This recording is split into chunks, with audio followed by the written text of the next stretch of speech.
you fly into anywhere in Alaska, and I think if you're going by any mountains anywhere, they're magnificent. The Ruth is just a head trip. I mean, the Ruth is just phenomenal. The gorge is so deep and the walls are so huge, it's almost impossible to get a perspective of just how many thousands of feet they are, because half of them are buried underneath the glacier itself. They're huge, it's beautiful. I mean, you always fly in on pretty days and it's just a spectacular place to see.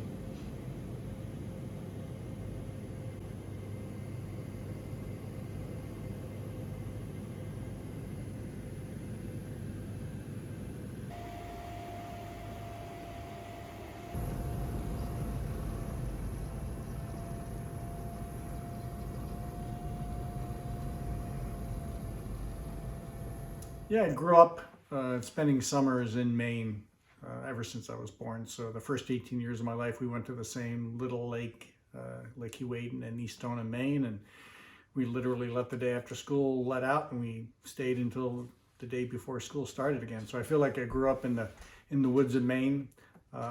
Really enjoyed it, rock climbing, and then that begot things up on the mountains in the middle of winter, which begot ice climbing and snow climbing.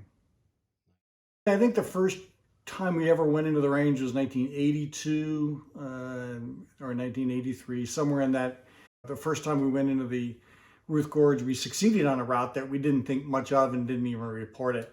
That was on London Tower, a route that I call Prelude Gully. And then we went over to Johnson and tried the elevator shaft on Johnson, which was something that we had good pictures of, but no one had ever been on it. But that's crazy steep, and it didn't get climbed until many years after we failed on it. We failed on it twice. So that began the list of failures. Then we tried Huntington numerous times. Did climb Denali back in the early 80s, 84. I think we went up Denali, just the two of us. Again, tried Huntington a few times, tried Hunter once, tried Moose's Tooth a number of times. I think if you consider yourself a climber, and that's kind of a judgment call there, it's not a component of your life, it's part of who you are. So it's what I do. I'm not just training to climb, I'm a climber and must climb to maintain my skills. I'm a climber, therefore I need to do aerobic workout to be fit so that I can do climbing. So to me, if it's part of your self-definition, then you don't even think about it. There was a time living in a different state before I came back to Maine when I considered myself an ex-climber. I didn't have a partner, I couldn't get out, I couldn't climb.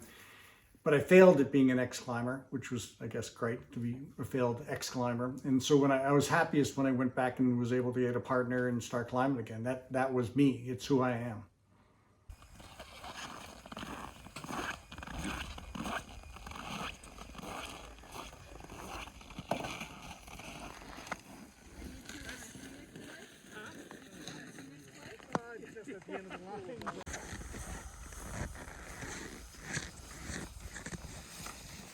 Well, Bob and I made it. We're on the glacier, underneath our route.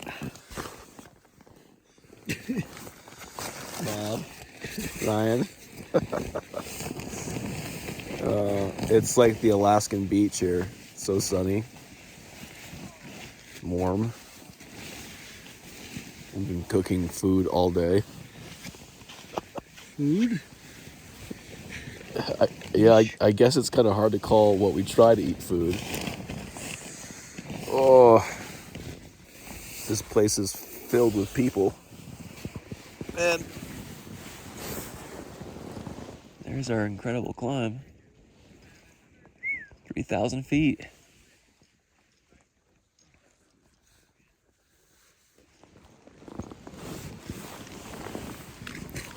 All of our gear is packed. I'm gonna get up around 3 in the morning for an alpine start. And there's probably 2 other teams, maybe 3 other teams. Yeah, 2 or 3 others. Probably 3 to 4 teams tomorrow are gonna be on the route. So TBD on how that goes. Good thing the conditions look really good, because I'm sure people aren't sending down a bunch of stuff on top of Nope, there's no complaints about falling stuff. other parties.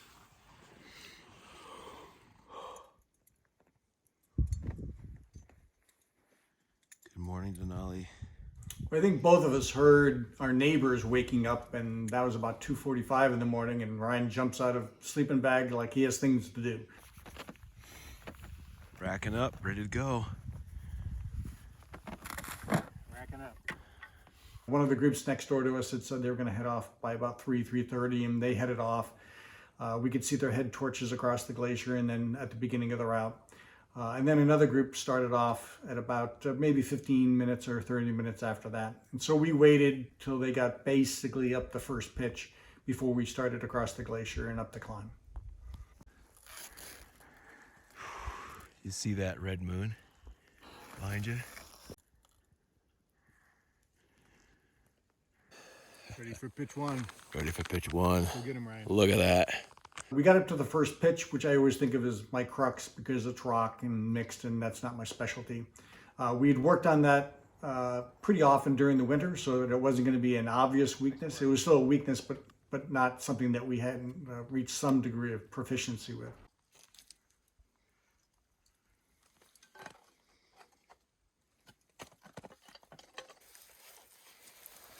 We're underneath two other parties, so keep your face down. Yep. It turned out pretty nicely. I'd have to say they were very friendly guys. I think they expected to be caught because they'd already been caught by one team, and so we were the second team to catch them. And we started probably 2 hours after they did, and yet we caught them on pitch 3 or 4. I mean, early in the climb. So right away, you know that this is going to be something we just have to deal with. You know, we have to be polite. You have to go by them. You don't want to crash things on top of their head. But then again, you're also, Ryan is anyways, Ryan's leading through with someone else leading above them, intimately above them. So it was pretty close to the other group.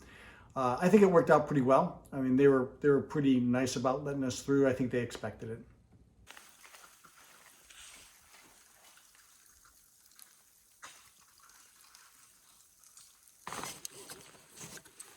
The road's getting really twisty. Shh. Don't say it. I didn't mean that. What I meant was how twisted this route is. I think the favorite section for me was everything that was new. So once we got to the ridge, the top of the gully, everything was going to be, every step I was going to make was going to be brand new. Pretty clear. One, I was fit, I wasn't injured, things were happening. We had already passed the one party, so there was no longer any seemingly doubt that we were going to summit. Now every step along the way is wonderful. Literally every step along the way was wonderful to the summit.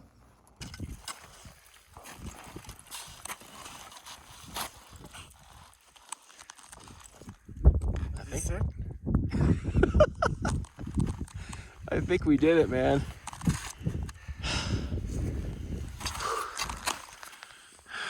On a day. What a day. I think technically, Bob, you should go right up there. That's the true summit. Looks like people are kind of parking themselves right on that and declaring victory. Any farther up and be corniced out. I know. Not an ideal situation. Bench up here. Yeah, that's exactly what that is. Amazing. When I was on the phone with my wife from the summit, she said it's about time. We made it to the top of Moose's Tooth. And I took that to mean, well, it's about time you succeeded, you bad climber, you. And really what she meant was, you've tried so hard, it's about time you succeeded. Like, you deserved it. It's Denali, highest point in North America. 2320? 2320. 20,320 feet. It's really majestic. That's the word for it. Good word. Majestic. Where we were in particular was probably the most photogenic place on Earth. The fact that we were above it, even better. I mean, it's really great to see it from down below. There's huge walls there, but when you're up at the same level as the rest of the summits, or even a little bit higher, because Moose's Tooth is just a little higher than almost all the other peaks in the Ruth Gorge itself, the views are fantastic.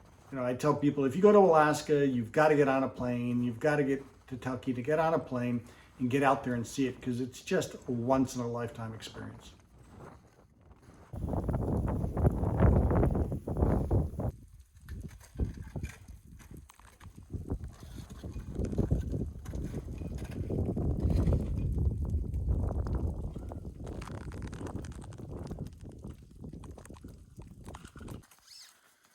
There's a man who has accomplished his mission. Finally, the summit of Moose's Tooth has been claimed.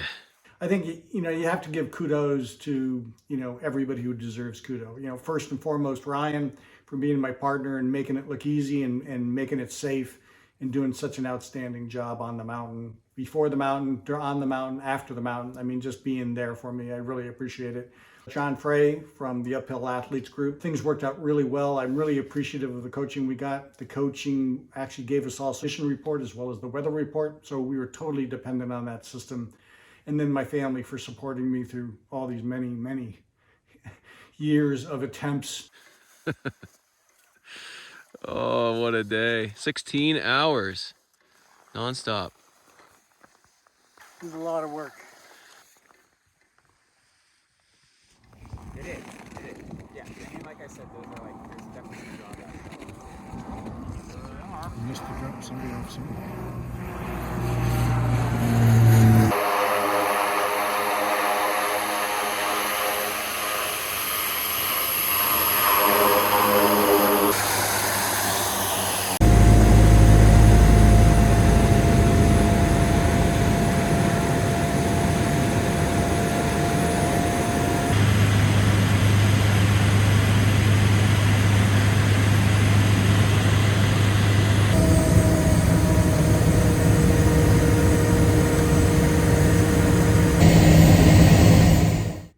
What's next?